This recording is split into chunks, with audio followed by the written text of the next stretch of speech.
ماشاءاللہ 2-3 دن میں کافی قرآن پاک عزیز اقارب رشتہ داروں نے مل جل کے پڑھے ہیں۔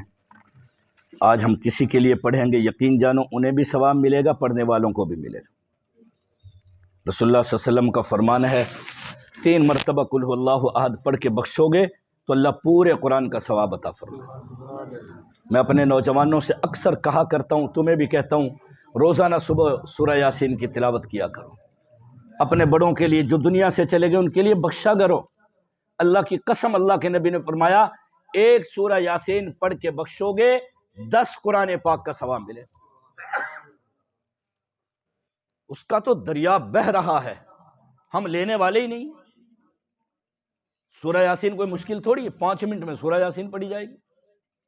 حافظ تو چلتے پھرتے نماز پڑھ کے گھر تک پہنچے گا، سورہ یاسین ہو جائے گی۔ سب کے لیے ثواب پہنچا دو۔ اگلی بات اور بتاؤں، خوش ہو جاؤ گے۔ میرے محبوب نے ارشاد فرمایا کہ جو آدمی سورہ یاسین پڑھے گا اسے کتنا ثواب؟ بولو، 10 قرآن پاک کا ثواب، اور جسے پہنچے گا پورا 10 قرآن پاک کا ثواب اسے مل جائے گا، قبر کے اندر 10 قرآنوں کا ثواب ملے گا۔ اور پھر اللہ کے نبی نے فرمایا جو آدمی ایک کے لیے سورہ یاسین پڑھ کے بخشے گا اس اکیلے کو 10 قرآنوں کے برابر ثواب ملے گا۔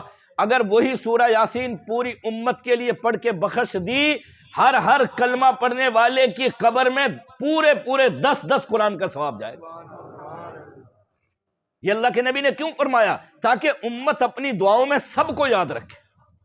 اس لیے دعائیں اپنوں کے لیے نہیں، سب کے لیے کرنی ہے۔ جب دنیا سے آدمی چلا گیا وہ سارے برابر۔ اللہ تعالی ہم سب کا بیٹھنا قبول فرمائے۔ الحمدللہ رب العالمین، والصلاة والسلام علی رسولہ الکریم۔ ربنا آتنا فی الدنیا حسنہ وفی الآخرۃ حسنہ وقنا عذاب النار وقنا عذاب القبر وقنا عذاب الحشر وقنا عذاب المیزان۔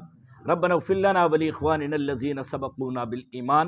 اے اللہ ہم سب کی حاضری قبول فرما۔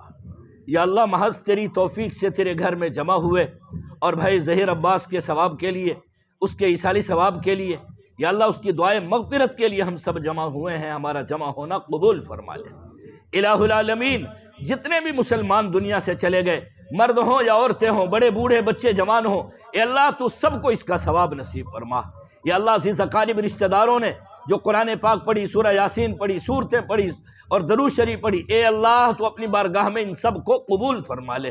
بالخصوص ان گھر والوں نے یا جس نے بھی رشتہ داروں نے مل جل کے جو بھی تیرے نام پہ خیر خیرات کی ہے، اللہ اسے بھی قبول فرما۔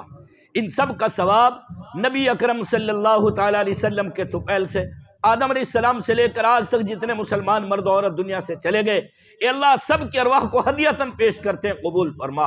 بالخصوص بھائی ظہیر عباس اور اس کی اہلیہ، یا اللہ اس کی قبر کو جنت کا باغ بنا دے، یا اللہ ان کی مغفرت کے فیصلے فرما۔ دنیا میں شیطان پیچھے لگا ہوا ہے، قدم قدم پہ گناہ کرواتا ہے، اے اللہ تیری نافرمانیوں کی طرف ہمیں راغب کرتا ہے، اور بہت سارے لوگ اس کے بہکاوے میں آ جاتے ہیں، لیکن یا اللہ تیرا ڈر بھی ہمارے دلوں میں ہے، تیرے نبی کی محبت بھی ہمارے دلوں میں ہے۔ اے اللہ جو نافرمانیاں ہوئی ہیں انہیں معاف فرما دے۔ اے اللہ آئندہ شیطانوں سے، ان کے وساوس سے ہماری حفاظت فرما۔ اپنے فضل سے ہم سب کا بیٹھنا قبول فرما۔ الہ العالمین، جتنے بیمار ہیں سب کو صحت نصیب فرما، سب کو شفاء کاملہ عاجلہ مستمرہ نصیب فرما۔ اے اللہ ہم سب کی حاضری قبول فرما، جو کہا سنا اسے قبول فرما۔ ان لوگوں نے سورہ اخلاص اور درود شریف پڑھی ہے، اے اللہ یہ تیری بارگاہ میں پیش کی، اسے بھی قبول فرما۔ اس کا ثواب بھی مرحومین کے لیے، یا اللہ پوری امت کے لیے، سب کی قبروں کے اندر اس کا ثواب نصیب فرما۔ اے اللہ ہم سب کی دعاؤں کو قبول فرما۔ رسول اللہ صلی اللہ تعالیٰ علیہ وسلم کے طفیل سے ہماری دعاؤں کو قبول فرما۔ صلی اللہ تعالیٰ علی خیر خلقہ محمد و آلہ و اصحابہ۔